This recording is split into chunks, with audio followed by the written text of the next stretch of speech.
wabarakatuh. Saya Anindya Dewirati dari Pengadilan Agama Nganjuk, peserta Latsar CPNS Mahkamah Agung Republik Indonesia tahun 2021, gelombang 1, angkatan 1, kelompok 1.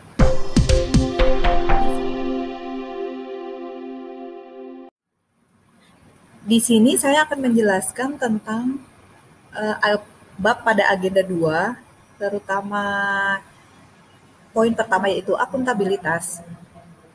Yang perlu kita ketahui adalah apa sih akuntabilitas itu? Akuntabilitas dapat diartikan sebagai kewajiban personal, kelompok maupun institusi ya untuk memenuhi tanggung jawab yang diamanahkan kepadanya dan perilaku yang konsisten dan juga dapat diandalkan sebagai penyelenggara pemerintahan di negeri ini.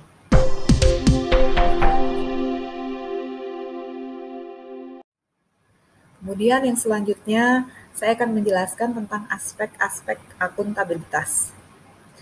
Yang pertama yaitu akuntabilitas adalah sebuah hubungan. Hubungan yang dibahas di sini adalah hubungan antara kedua belah pihak, yaitu individu atau kelompok atau institusi dengan negara dan juga masyarakat pada negara tersebut. Hubungan akuntabilitas ini yang akan terjadi adalah hubungan yang bertanggung jawab antara keduanya sebagai pemberi wewenang dan juga sebagai yang penerima tugas. Kemudian, aspek akuntabilitas yang kedua adalah akuntabilitas yang berorientasi pada hasil. Apa sih akuntabilitas yang berorientasi pada hasil itu? Akuntabilitas yang berorientasi pada hasil adalah sikap, perilaku, pelaksanaan pemerintahan yang bertanggung jawab, adil, dan inovatif. Di sini setiap individu, kelompok, maupun institusi diharuskan untuk bertanggung jawab pada saat melaksanakan tugas dan juga kewajiban dan juga amanah yang diberikan kepadanya. Kemudian yang ketiga adalah akuntabilitas yang membutuhkan adanya laporan. Akuntabilitas itu selalu membutuhkan laporan sebagai pertanggungjawaban kinerja yang sudah dilakukan. Kemudian yang selanjutnya adalah akuntabilitas memerlukan konsekuensi. Akuntabilitas merupakan kewajiban yang harus dilaksanakan. Kewajiban menunjukkan tanggung jawab dan tanggung jawab menghasilkan konsekuensi. Konsekuensi ini dapat berupa penghargaan maupun sanksi. Penghargaan apabila telah melakukan hal-hal yang hebat, bermanfaat. Kemudian sanksi jika melakukan pelanggaran terhadap peraturan tersebut. Kemudian yang terakhir, aspek akuntabilitas adalah akuntabilitas itu memperbaiki kinerja. Tujuan akuntabilitas di sini adalah memperbaiki kinerja khususnya PNS sebagai pelayan masyarakat. Salah satu pendekatan akuntabilitas yang bersifat proaktif dapat dimaknai sebagai hubungan dan juga proses yang direncanakan untuk mencapai tujuan yang disepakati sebelumnya, penempatan sumber daya yang tepat, serta juga evaluasi terhadap kinerja individu, kelompok, maupun instansi pemerintah. Kemudian yang selanjutnya saya akan menjelaskan tentang pentingnya akuntabilitas. Kenapa sih akuntabilitas ini penting? Karena akuntabilitas ini dapat diibaratkan sebagai sebuah prinsip organisasi untuk semua unit atau kedudukan. Dan juga di sini akuntabilitas merepresentasikan kewajiban juga tanggung jawab atas segala sesuatu yang sudah dilakukannya. Akuntabilitas juga merupakan hal yang sangat penting bagi organisasi dan tentu saja semua jajaran yang mendukung terwujudnya akuntabilitas tersebut. Kemudian yang selanjutnya saya akan menjelaskan tentang tingkatan akuntabilitas sendiri. Tingkatan akuntabilitas itu ada 3, yaitu yang pertama, akuntabilitas personal.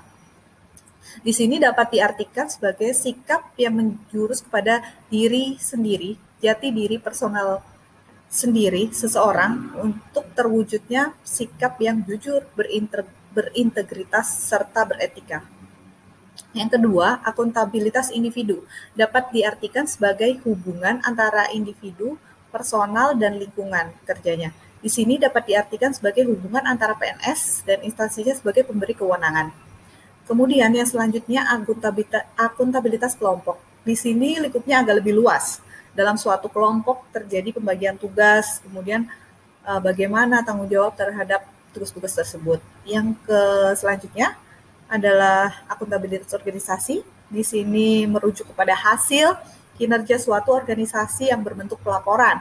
Pelaporan dapat berupa pelaporan personal, pelaporan organisasi, dan juga pelaporan terhadap semua stakeholder dalam organisasi tersebut. Kemudian yang kelima adalah akuntabilitas stakeholder. Di sini adalah akuntabilitas masyarakat umum, pengguna layanan, pembayaran pajak seperti pembayaran pajak untuk negara, terus kemudian memberikan kritik yang membangun tentunya untuk kemajuan negara. Kira-kira seperti itu. Selanjutnya saya akan menjelaskan tentang mekanisme akuntabilitas birokrasi di Indonesia. Akuntabilitas birokrasi di Indonesia di sini dapat kita maknai sebagai akuntabilitas yang tidak akan mungkin terwujud jika tidak didukung oleh sesuatu yang namanya alat akuntabilitas. Ya, apa sih alat-alat akuntabilitas itu? Yang pertama adalah perencanaan strategis berupa rencana pembangunan jangka panjang, jangka menengah, ataupun jangka tahunan. Kemudian yang kedua alat akuntabilitas yaitu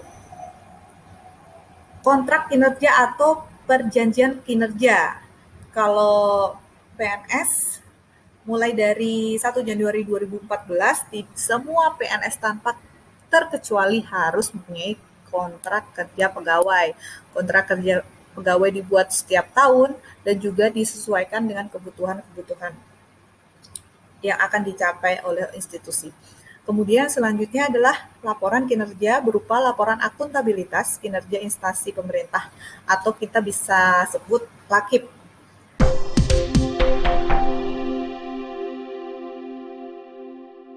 Yang selanjutnya adalah menciptakan lingkungan kerja yang akuntabel. Di sini bagaimana sih kita menciptakan lingkungan kerja yang akuntabel? Ada beberapa indikator yang harus terpenuhi.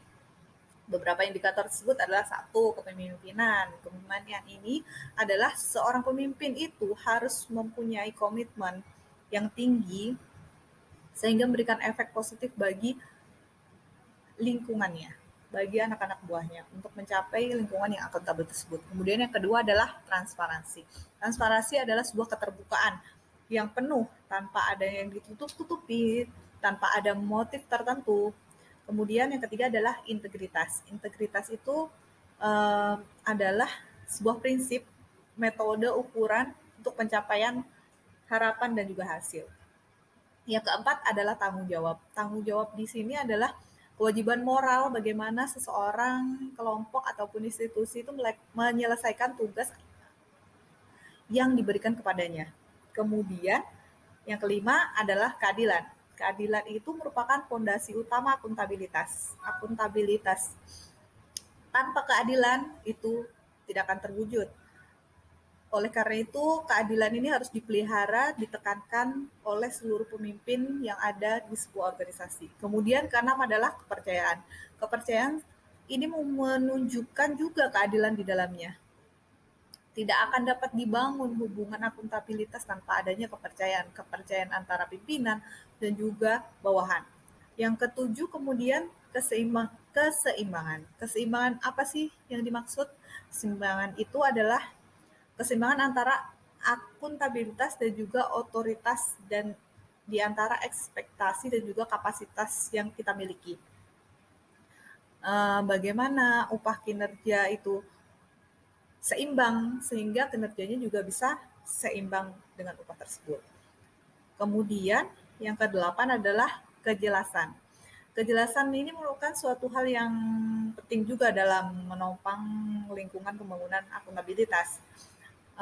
Agar individu atau kelompok juga institusi dapat melaksanakan wewenang dan juga tanggung jawabnya, mereka perlu gambaran mengenai apa aja sih apa saja sih yang perlu mereka lakukan, apa saja sih tugas-tugas mereka harus jelas diuraikan pada poin tersebut.